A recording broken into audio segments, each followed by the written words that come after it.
Et on arrive à l'année 1998, où le mot impuissance a brusquement disparu de la circulation.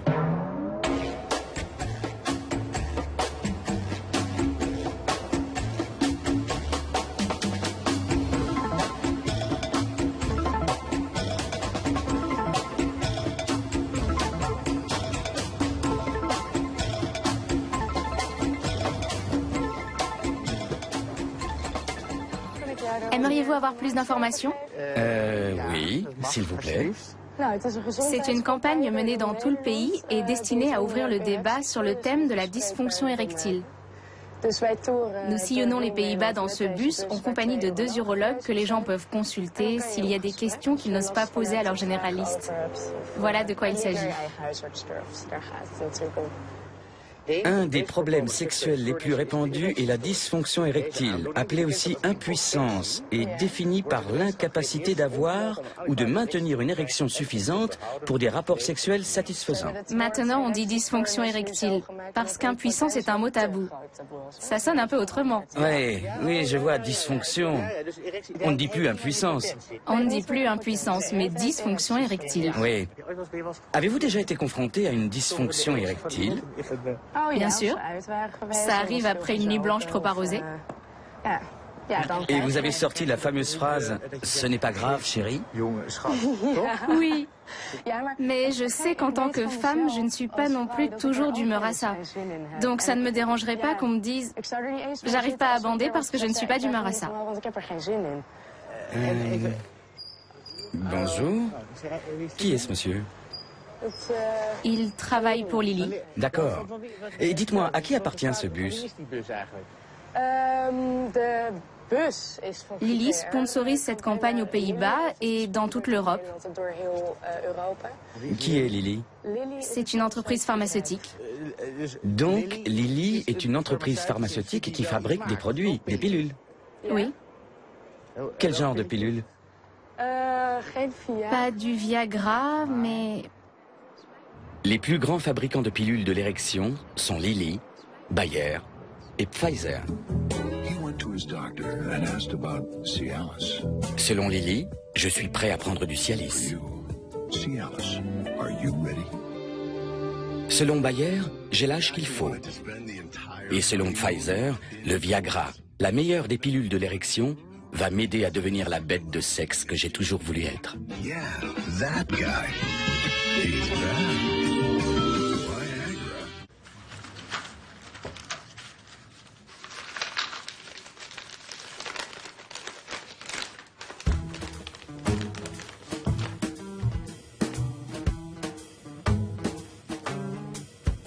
Merci d'appeler Pfizer. Ici Judy. Bonjour, ici Michael. J'appelle des Pays-Bas. Et j'aimerais parler à Sally Betty. Un instant, je vous prie. Merci. De rien.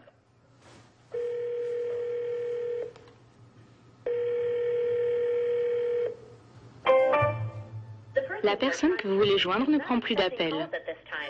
Veuillez rappeler plus tard.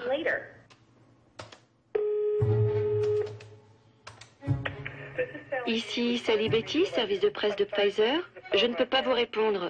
Si c'est urgent, veuillez m'envoyer un email à sally.betty@pfizer.com. Cher Pfizer, je vous écris au sujet de la notice qui se trouve dans votre boîte de Viagra. Par expérience personnelle, je dois vous dire que vous avez omis de mentionner quelques effets secondaires, comme une appréhension croissante à l'idée d'avoir des rapports sexuels sans votre charmante pilule.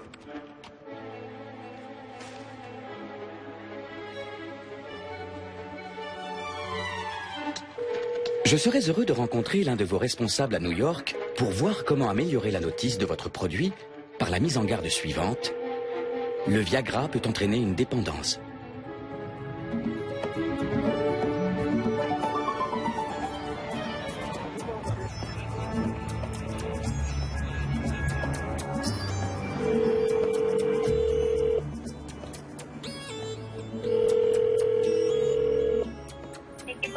Merci d'appeler Pfizer. Votre appel sera enregistré. Merci d'appeler Pfizer, ici Rachel. Bonjour, Michael à l'appareil. Pourriez-vous me mettre en relation avec votre service de communication? Quel est l'objet de votre appel? Je vous ai écrit plusieurs fois par email pour demander une interview. Je n'ai jamais eu de réponse. J'aimerais en parler à quelqu'un. Vous voulez une interview? Oui, À quel sujet? au sujet du Viagra. Je vous passe le service de communication. Merci beaucoup. De rien. Vous êtes au poste de Jennifer Cockell. Je suis absente. En cas d'urgence, veuillez appeler au 555 63.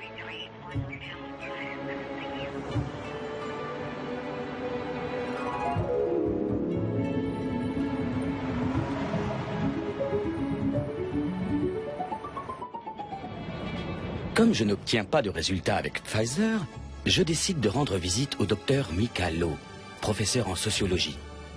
Elle a écrit The Rise of Viagra, un ouvrage dans lequel elle analyse les curieuses stratégies commerciales de Pfizer, le plus grand groupe pharmaceutique au monde.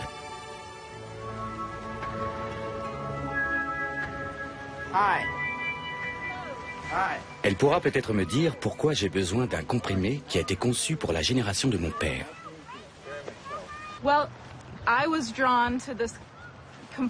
J'étais intéressée par la vulnérabilité des hommes dans notre société, leur angoisse vis-à-vis de la sexualité. Et je me suis rendu compte que Pfizer s'y intéressait aussi et en tirait profit.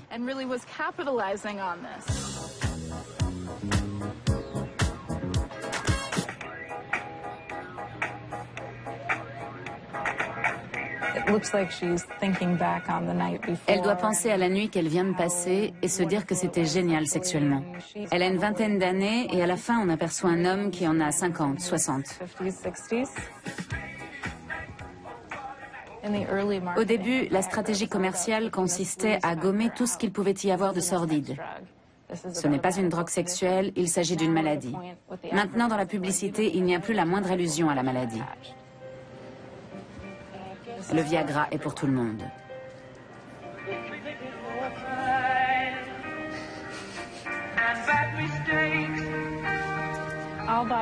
Indépendamment de l'âge, de la constitution physique, de l'appartenance ethnique.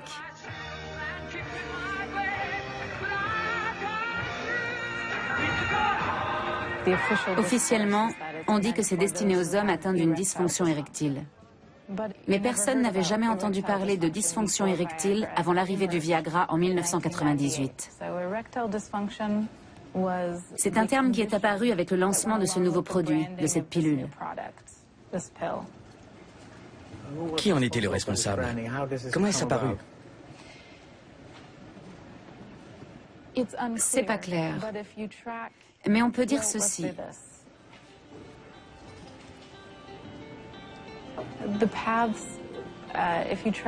Si on cherche d'où provient la notion de dysfonction érectile, on tombe sur des personnes liées avec Pfizer. Je les appelle des médecins hommes d'affaires. Ce sont des experts reconnus dans leur domaine qui reçoivent de l'argent de l'industrie pharmaceutique. Chicago. 12 000 médecins prennent l'avion pour participer à la plus importante conférence mondiale sur l'urologie, aux frais de l'industrie pharmaceutique. D'un côté, il y a l'industrie pharmaceutique qui est très puissante et qui a beaucoup d'argent. Et de l'autre, des médecins qui ont besoin de fonds pour leurs recherches. Il y a donc des liens très étroits entre la science et l'industrie. Et ça joue un rôle clé dans le phénomène Viagra. L'un des plus éminents participants est le professeur Irwin Goldstein, urologue, sexologue et fervent défenseur du Viagra. Docteur Goldstein, qu'est-ce qu'une bonne érection? Une bonne érection est un phénomène physiologique au cours duquel le pénis se raidit et devient suffisamment dur pour ouvrir les lèvres de la vulve, l'hymen, les parois du vagin, accomplir une pénétration et maintenir cette dureté jusqu'à atteindre l'éjaculation et l'orgasme. Tel que vous décrivez les choses, ça a l'air très mécanique. J'ai décrit essentiellement le fonctionnement mécanique d'une érection du pénis. C'est un organe qui a besoin d'accomplir une tâche. Et un pénis incapable de pénétrer est atteint d'un trouble qu'on appelle la dysfonction érectile. Il y a 20 ans, vous n'auriez pas parlé de dysfonction érectile, mais... D'impuissance. Oui. Qu'est-ce qui est devenu ce mot? Il aurait dû disparaître. Mais malheureusement, il est toujours employé par une poignée de gens. Ils sont payés par l'industrie pharmaceutique pour commercialiser ces produits et faire du conseil. Par exemple, on peut voir Irwin Goldstein au journal de la nuit.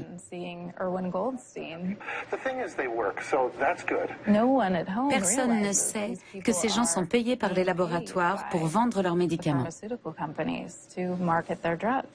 Vous travaillez avec Pfizer. Quelle est votre relation avec ce groupe? J'occupe la fonction de consultant chez Pfizer. Ce qui signifie?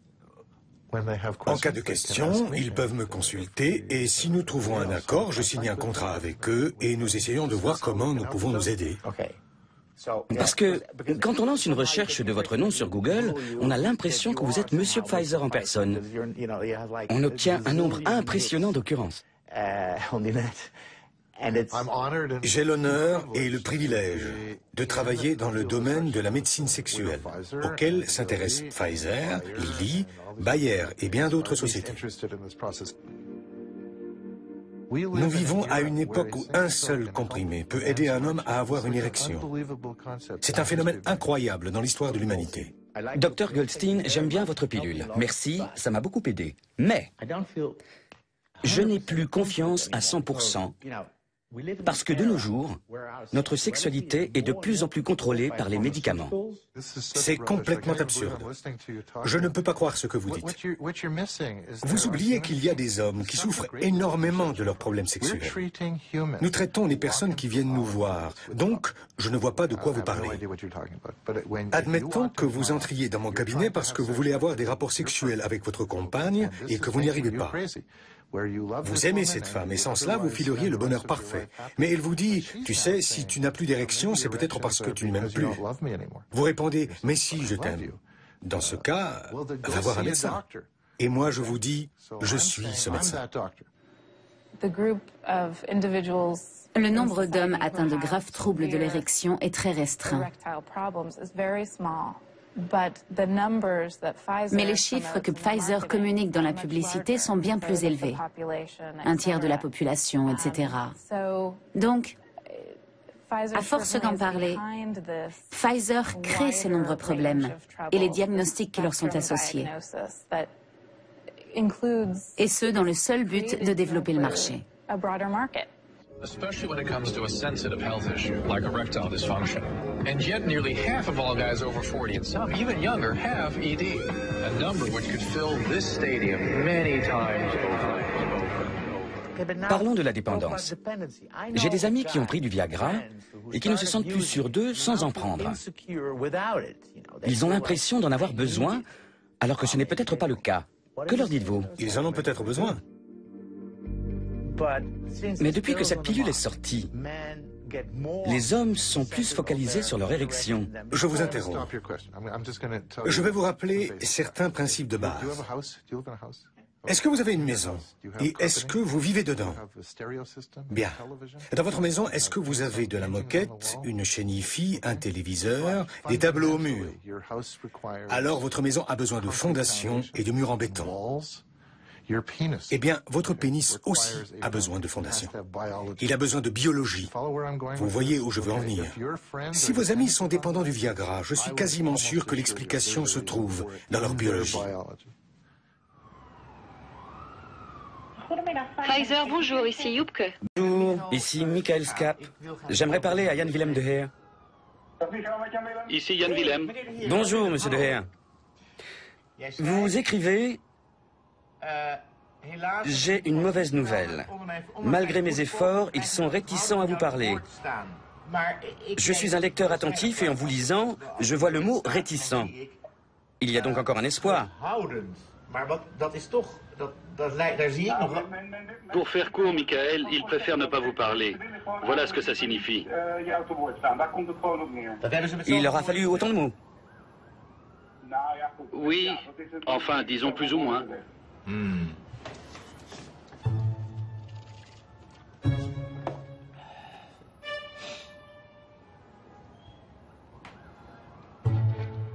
Cher Pfizer, comme vous ne donnez pas suite à ma demande d'entretien, je me sens de nouveau obligé de vous écrire. En tant que consommateur occasionnel de Viagra, j'ai découvert un autre effet secondaire inattendu. Je vous propose donc, une fois encore, de compléter votre notice sur ce produit. Le Viagra ne permet pas de se sentir plus viril.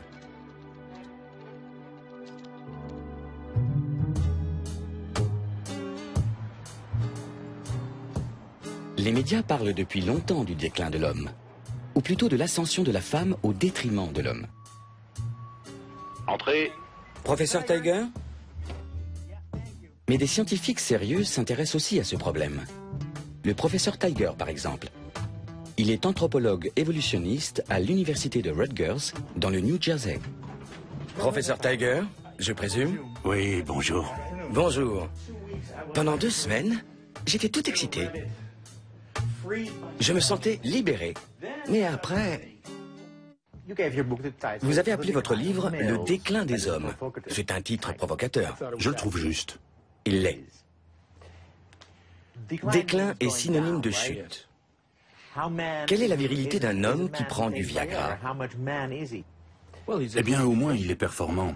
Il a identifié son problème et le résout. C'est bien. Mais Darwin avait raison de dire que la reproduction doit se faire avec soin et que c'est un combat.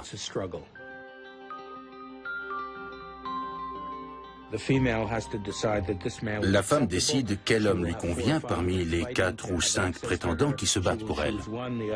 Elle en choisit un et les autres sont recalés.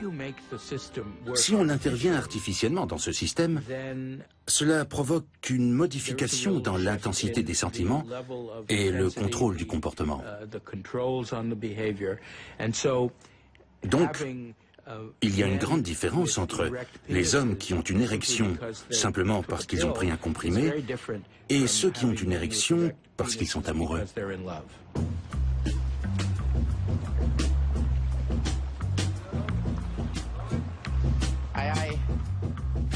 Partout dans le monde, les hommes se rassemblent pour renforcer leur virilité.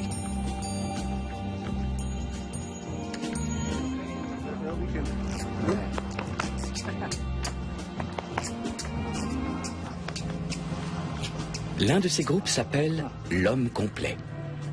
Le type à la barre est leur leader, un mâle alpha du nom d'André Eisendoorn. Nous sommes dans un cercle exclusivement masculin. Donc nous n'avons pas à surveiller notre langage. Quand on est entre hommes, vous en avez sûrement fait l'expérience avec vos amis, on peut parler très librement. La présence d'une seule femme suffit à plomber l'ambiance en rendant la discussion superficielle ou en attirant l'attention sur elle.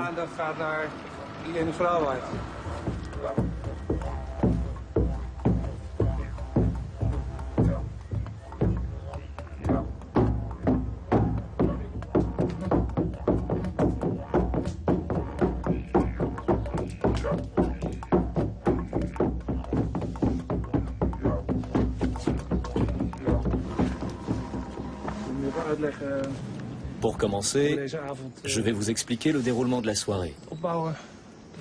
Tout tourne autour de ce bâton de conversation. Mais ça ne veut pas dire que vous devez forcément parler quand vous le prenez. Vous verrez que ça peut faire du bien à tout le groupe de se taire pendant quelque temps.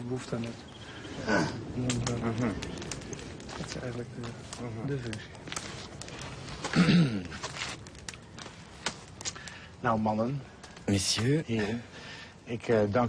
j'aimerais vous remercier de votre hospitalité et de la confiance que vous me témoignez. Il y a 2 ans, beaucoup d'hommes semblaient penser qu'ils ne pourraient plus se passer de ces pilules.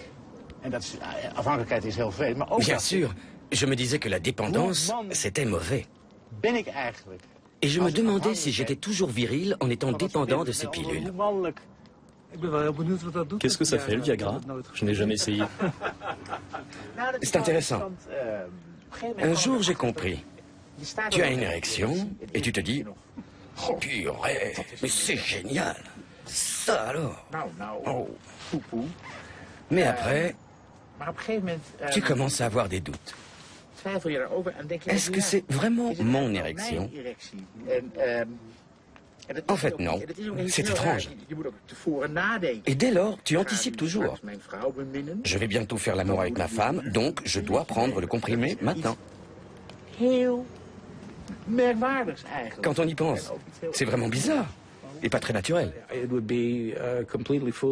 Ce serait absurde d'affirmer qu'un médicament qui touche au cœur des relations biologiques entre hommes et femmes, à savoir la capacité à se reproduire, n'a pas d'impact. C'est complètement absurde.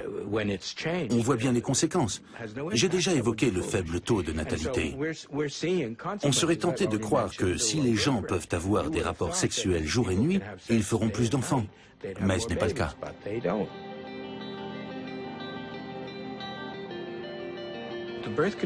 La pilule contraceptive a marqué un changement décisif. Parce que pour la première fois dans l'histoire naturelle, un sexe contrôle la reproduction.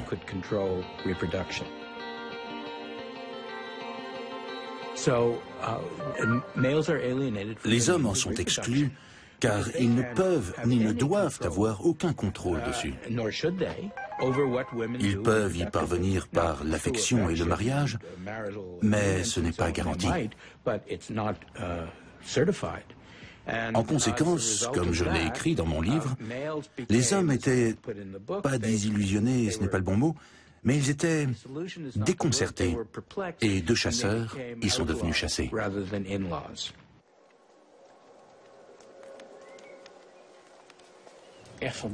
Au fond de soi, il y a ce pouvoir, cette force virile, ce sentiment d'être un homme.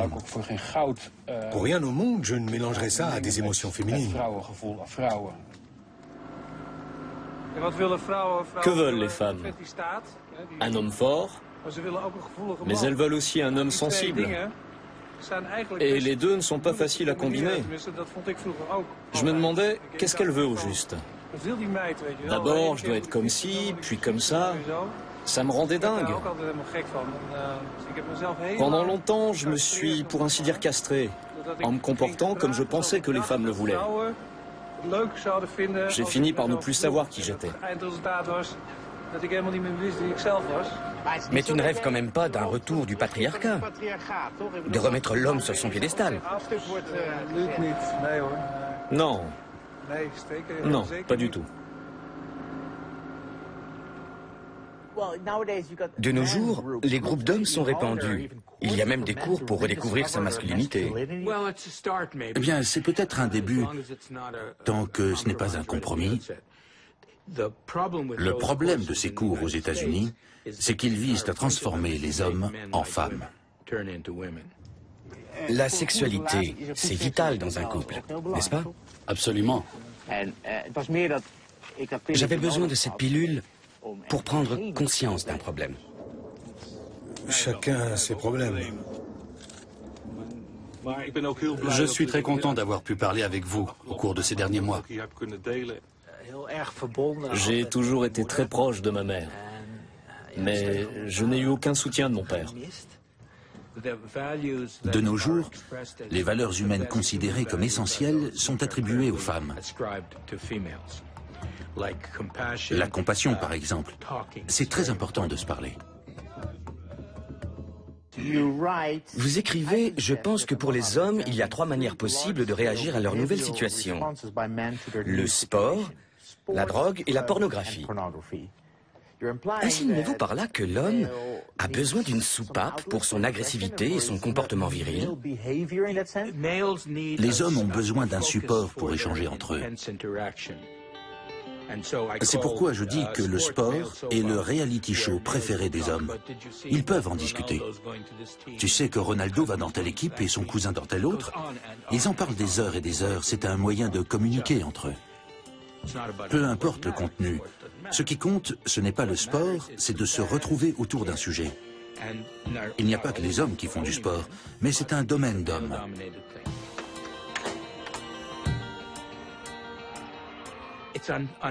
C'est inattendu et sans précédent.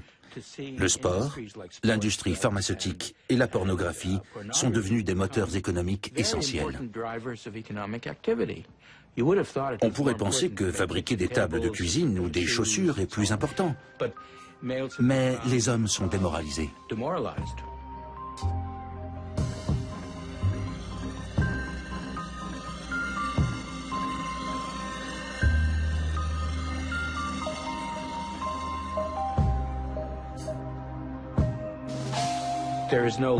Il n'existe plus d'icône, de modèle masculin fier, vigoureux et intemporel.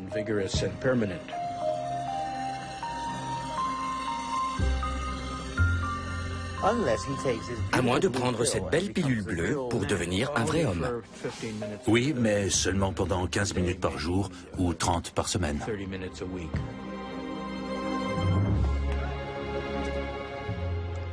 Au nom des consommateurs occasionnels de Viagra, une autre suggestion pour votre notice.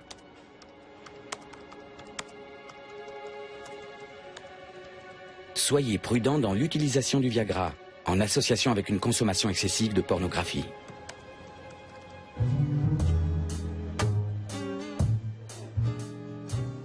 J'ai rendez-vous avec Myrthe Ilkens. Elle a écrit Max Sex, un livre sur la pornographisation de la société et la confusion sexuelle à laquelle nous sommes en proie. Hey, bonjour Myrthe. Bonjour. Heureux de vous rencontrer.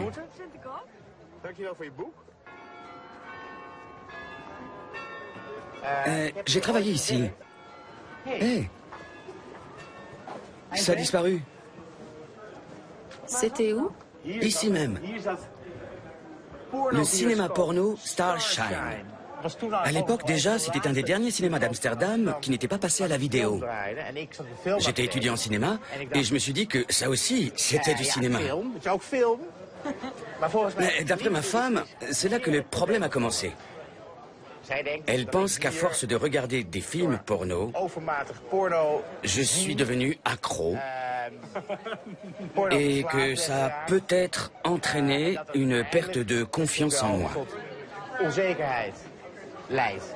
La peur de l'échec? La peur de l'échec. Voilà plutôt ce qui se passe. En ville, je circule à vélo. Je vois des robes d'été qui volent au vent et des chemisiers légers. Ça m'excite. Je vais au bureau, j'allume l'ordinateur, je regarde du porno sur Internet et je me branle plusieurs fois de suite. Puis, je rentre chez moi et j'ai toujours envie de sexe. Alors je prends du Viagra pour pouvoir assurer. Donc, je suis assez chaud, je prends ma pilule, je vais dans la chambre et... Ma chérie dort déjà. Et moi, je me retrouve avec mon gros engin. Alors, j'allume l'ordinateur pour me branler encore une fois avant de m'endormir. C'est triste, mais c'est la réalité. Ma réalité. Qu'est-ce qui est triste exactement? Qu'elle dorme? Je me trouve pathétique. C'est pathétique. C'est une Qu'est-ce honte. qui est pathétique? Que vous vous masturbiez ou qu'elle dorme? Ni l'un ni l'autre. Personnellement, ce que je trouve pathétique, c'est ma dépendance à tout ce commerce. D'abord, je me branle sur du porno commercial. Ensuite, je prends une pilule commerciale. Et tout ça pourquoi? Pour améliorer ma sexualité? Est-ce que ça me rend heureux? Non. C'est ça que je trouve pathétique. Voilà pourquoi je me trouve pathétique. Ça paraît assez égocentrique. Vous préférez prendre ces pilules pour prouver votre virilité plutôt que de passer une soirée tendre et agréable avec votre femme. Nous, les hommes, nous avons tendance à penser que si nous sommes forts et virils, comme des étalons... Ça nous excite. Oui, que vous aimez ça. Les femmes aiment les hommes virils. C'est du moins ce que nous croyons, nous les hommes. Je dirais qu'on sous-estime les hommes, si on pense qu'ils ressemblent à ces singes de l'industrie porno.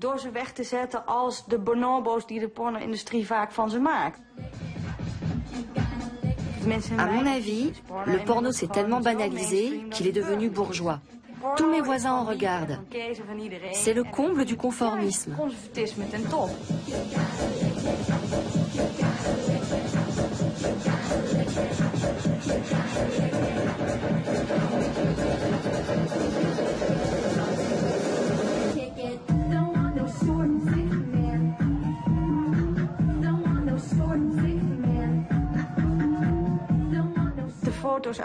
Quand j'avais 13 ans, je lisais les articles de Playboy et rien que ça me faisait jouir.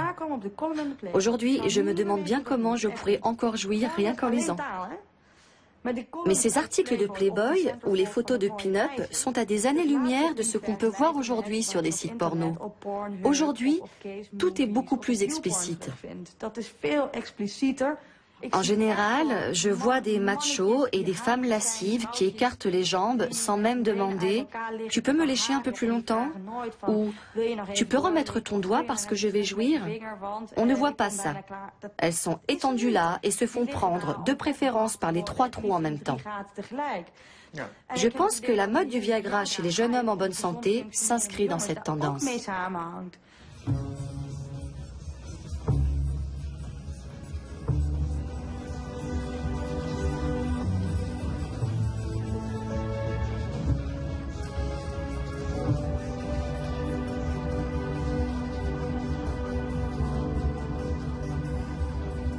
Vous avez déjà pris des pilules de l'érection? Oui. Et comment c'était? Génial. Génial. Et vous? Bien sûr. Ah ouais, t'en as pris, toi? Vous avez déjà fait l'amour avec un type sous Viagra? Oui. Non. Ah non? C'est vrai? Oui. Vraiment? Je vous jure. Vous pouvez me dire quel âge il avait? Il avait 22 ans. C'est un peu jeune. Mais c'était bien. Je vais vous dire franchement, j'en ai pris une fois. Mais ça m'a pas trop plu. Et là, ma copine vient de m'en mettre dans la main. Ce soir-là, on était sortis et souvent, après avoir pris de la drogue, l'homme ne peut plus avoir d'érection. Donc, je lui ai proposé de prendre du Viagra et c'était génial. C'est vous qui l'avez proposé? Oui. Il en avait sur lui? Non, c'était moi. Un homme est plus viril en prenant du Viagra? Ça ne fait aucune différence. Ah non? Pas pour moi. C'est un avantage. Un plus. Est-ce qu'une femme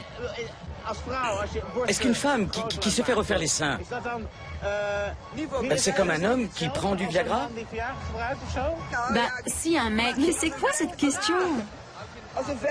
Si un type est excité par de gros seins, je suis prête à le faire. Mais on ne devrait pas avoir besoin de Viagra. Il n'y a rien de mieux que le sexe à l'état pur. Et c'est ce qu'on pratique. Mais pour ça, il faut s'aimer.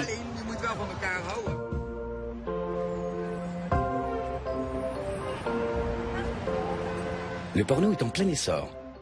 Mais le magazine qui a popularisé le sexe est en chute libre.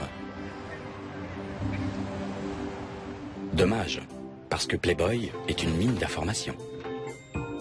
Bonjour. Bonjour. J'ai rendez-vous avec Chip. Chip? Le rédacteur en chef, Chip Rowe, est un puits de science.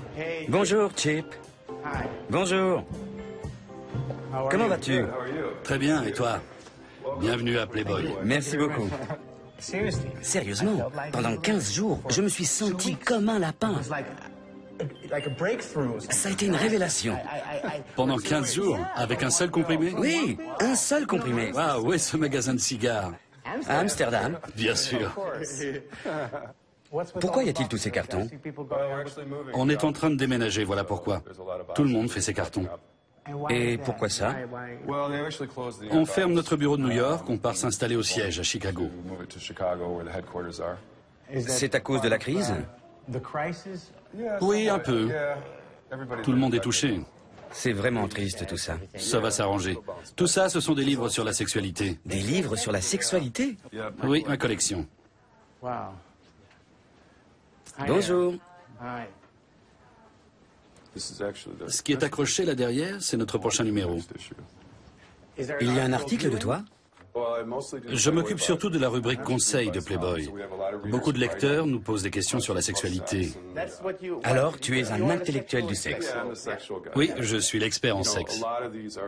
Il s'agit souvent d'hommes qui se posent des questions sur la taille de leur pénis. Ils se demandent s'ils doivent prendre du Viagra, ce qu'ils peuvent faire pour devenir de meilleurs amants. L'inquiétude de tous les hommes vient du fait que nous devons être des amants géniaux. Nous voulons être reconnus comme tels, pour des raisons biologiques ou culturelles. Les hommes ont besoin de reconnaissance. Ils veulent avoir du succès, plaire à leur partenaire. Tout ce qui les préoccupe, leur inquiétude sur la taille de leur pénis, leur envie de prendre une pilule miracle pour bander sur commande, tout cela en est le reflet. Le problème, comme je le dis aux hommes qui m'écrivent, c'est que nous ne sommes pas des machines. Par exemple, un jeune homme de 22 ans m'écrit « Je veux prendre du Viagra parce que la première fois que j'ai eu des rapports avec ma nouvelle copine, je n'ai pas pu maintenir mon érection. » Ça l'angoisse. Je lui réponds « Ça arrive à tout le monde, indépendamment de l'âge. Une érection, ça va et ça vient. » Pendant ce temps, tu peux sûrement faire autre chose avec une femme nue, jusqu'à ce que ça revienne. Donc, pas d'inquiétude. Mais aujourd'hui, c'est la réaction immédiate. Je veux cette pilule miracle pour pouvoir faire comme dans les films porno. Quand les gens regardent un film classique, ils ne pensent jamais qu'un homme peut voler ou soulever une voiture. Mais quand ils regardent un film porno, ils se disent « Waouh, ce type a bandé pendant 20 minutes ». Ils ne pensent pas que ça peut venir du montage, que c'est un faux pénis, qu'il a été remplacé par un autre type. Ou qu'il a pris beaucoup de Viagra. Oui. Ou alors c'est le seul sur 1 million. Et c'est pour ça qu'il tourne dans ses films et pas nous.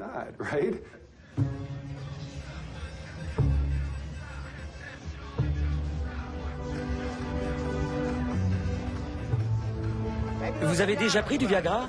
Oui. Et comment c'était? Super. Génial. Je peux plus m'en passer. J'en ai des tonnes à la maison. Sans ça, je serais perdu. Vous seriez perdu? J'en prends aussi, de temps en temps. Mais je n'aime pas cette dépendance. Ça ne vous gêne pas d'être dépendant? Vous voulez dire que vous n'arrivez plus à bander? Non, mais mon souci, c'est que ça crée un malaise. J'ai l'impression que ça affaiblit la confiance en soi au lieu de la renforcer. Si ça vous rend anxieux, n'en prenez plus. Ce que vous devez savoir avant de prendre du Viagra. Un comprimé de Viagra est bleu et a la forme d'un diamant arrondi. Il permet de dilater les vaisseaux sanguins du pénis et favorise l'irrigation sanguine lors de l'excitation sexuelle. Effet secondaire possible, vous perdez confiance en vous. C'est un cercle vicieux. Ces effets secondaires sont de gravité légère à modérée. En tout, ça fait 132,82 €.